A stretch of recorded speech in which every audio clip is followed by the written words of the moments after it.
First things first, let's talk build quality. Now, both of these computers are made exceptionally well. They're all using pretty high quality components, but kind of different materials. The XPS 13 is a kind of a composite between a metal aluminum chassis, but there is still a fair bit of polycarbonate plastics all around the computer. Now, the palm rest inside the computer is made out of carbon fiber, which definitely gives the XPS 13 a cool and unique look. Now, by contrast, the 12-inch MacBook has a full aluminum unibody construction, and it's milled to perfection. It's really quite an exceptional piece of kit, and in my opinion, it's probably one of the coolest looking compact PCs you can get. Now, side by side, you can see both computers are quite similar, but the 12-inch MacBook is one of the thinnest computers you can get, measuring only about 13.1 millimeters at its thickest point, and at its thinnest point, it's about 3.5 millimeters, versus the XPS 13 ranges from 9 to 15 millimeters in terms of its thickness, but if you include the feet, it goes up to 20 millimeters, so it's definitely thicker than the MacBook. Now, in terms of weight, it really depends on which version of the XPS 13 you get. The non-touchscreen version measures about 1.1 kgs. If you get the touchscreen versions like we did, it measures about 1.26 kgs, and the MacBook is extremely light, only measuring about 920 grams. Now, moving forward, let's talk about the ports and connectivity options we have on both computers. Starting with the XPS 13, we have two USB 3 ports, one mini display port that can support up to 4K resolutions, a full-size SD card slot reader, as well as a headphone jack. Now, our 12-inch MacBook is pretty sparse. It only basically has two essential connections. You have a headphone jack on one side, and on the other side, you have USB Type-C connection, which is a port that has multiple different functions, including charging, data transferring, and outputting video and connecting to different accessories. Unfortunately, for the time being, since USB Type-C is so new, you're going to have to purchase a whole bunch of different USB Type-C adapters in order to make it work with your existing devices. Now, in terms of webcams, the XPS 13 actually comes with a 720p front-facing camera, and we have a 480p on the 12-inch MacBook. Now, the only awkward thing about the XPS 13, even though it has the higher resolution, is it's located on the bottom left-hand corner, which just makes the viewing angle a little bit awkward, but it's not too big of a deal, and you get used to it inevitably, and the camera is going to be a lot better because it's almost double the resolution. Now, the 12-inch MacBook has a completely new redesigned keyboard. It's super low profile, and that means that it has less key travel than a conventional low profile laptop keyboard that we encounter on the XPS 13, and I kind of prefer a keyboard that has a little bit more key travel, that gives you a better tactile sensation when typing on it, but the 12-inch MacBook keyboard isn't bad, and it's something that I'm sure people can get used to after a while. But one thing I do like about the 12-inch MacBook keyboard is its keycap sizes are larger than a traditional keyboard that has slim profiles, so they are larger than the XPS 13 keycaps and indeed the older generation MacBook keyboards. And additionally, I also like the key configuration that we have on the new 12-inch MacBook.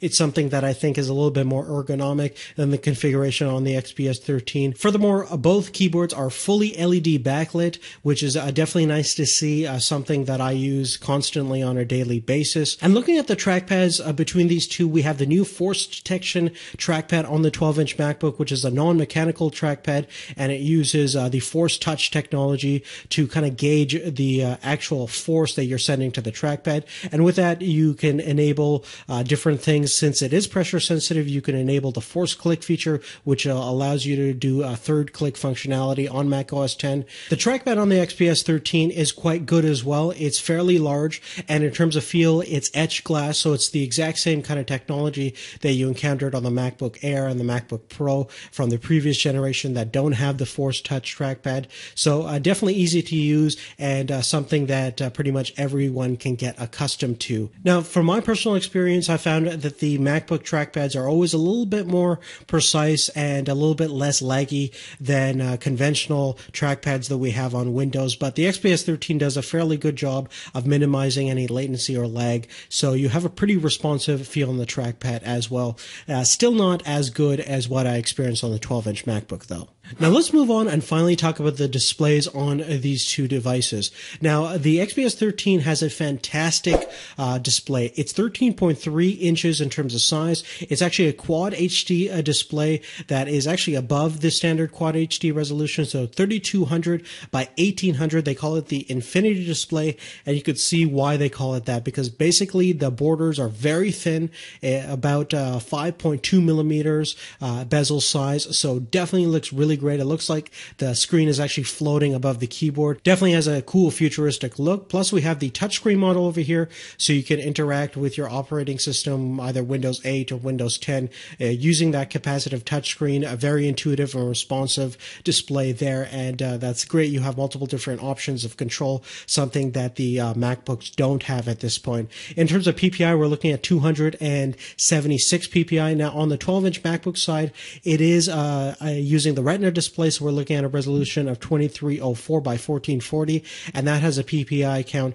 of 226. So a little bit higher PPI and pixel density on the XPS 13, but in reality, both computers are fairly similar. They're both using IPS LED backlit technology, so the viewing angles are quite fantastic, and the colors look very vibrant and saturated as well. Now, one thing that's cool about both of these computers is they actually both have really good external speakers, considering the size and overall compact form factor. So let's go ahead and listen to both external speakers and listen to which sounds best.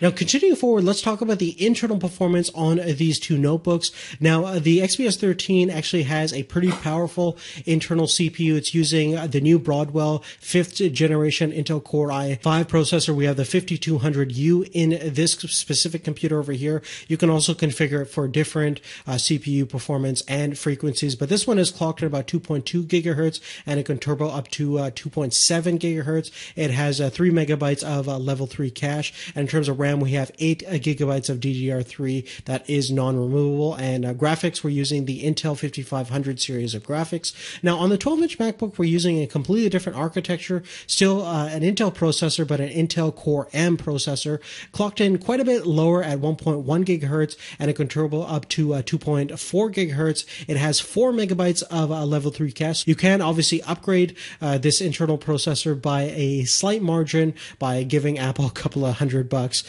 and they'll give you a little bit faster frequency. In terms of RAM, we have 8 gigabytes, which is nice to see. It's also non-removable, and in terms of graphics, we're using the Intel 5300 series of graphics. Now, with all that spec stuff out of the way, let's go ahead and take a look at the benchmark results to see which one is actually faster. Now, the first thing that we're going to take a look at is our Cinebench benchmarking results, which is going to test our CPU performance, and here is the eventual scores. We're getting about 249 points on the XPS 13, about 207 points on our 12-inch MacBook, so definitely faster on the XPS 13 side. Definitely no surprise there. It's a much faster CPU that is designed for productivity and multimedia editing, and I think the 12-inch is more in lines of like a web browsing machine. In terms of the graphical performance, we're going to take a look at the Heaven benchmark results. We're going to set both of these computers to 720p, and we're going to set to no anti-aliasing, and just set our quality settings to medium settings.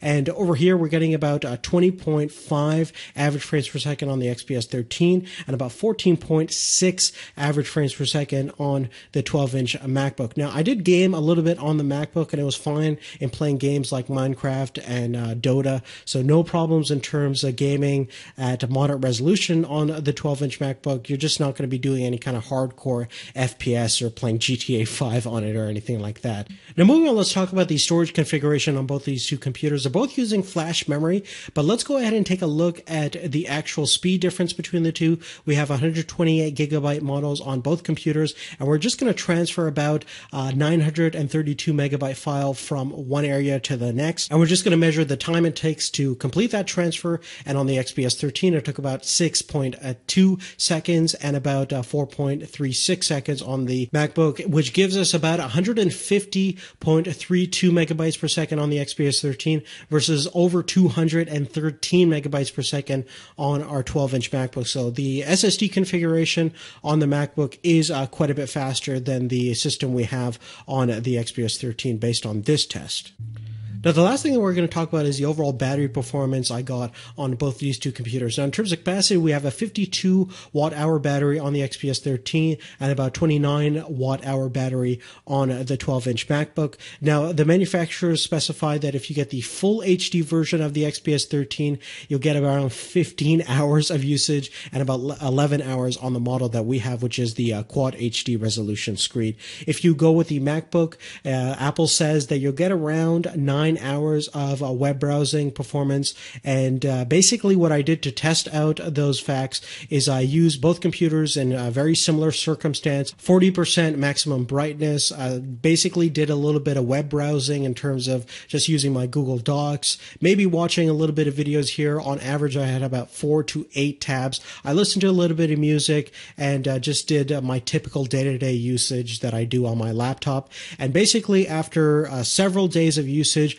I averaged around 8 hour 52 minutes on the XPS 13, and on the MacBook I got about 8 hours 45 minutes. So in most cases, it looks like you're going to get just a few more minutes on the XPS 13. But again, this is based on my personal usage behaviors. Your usage behavior might differ, but generally speaking, you are going to get slightly better battery performance on the XPS 13, mainly due to the fact that the battery on the 12-inch is quite a bit smaller in terms of capacity, which is going to result in that lower score. But definitely doing not a bad job at all, and I'm sure you can go throughout the day on both of these two computers without having any major issues when it comes to battery life. But really on that, guys, that's really, make sure to leave a comment down below letting me know on which computer you guys think has the most to offer. Although I do like the design and form factor on the 12-inch MacBook, and that's really going to be the design direction that Apple is going to go with their new lineup of MacBook computers. And even though in terms of value, I think the XPS 13 offers a lot more for your money,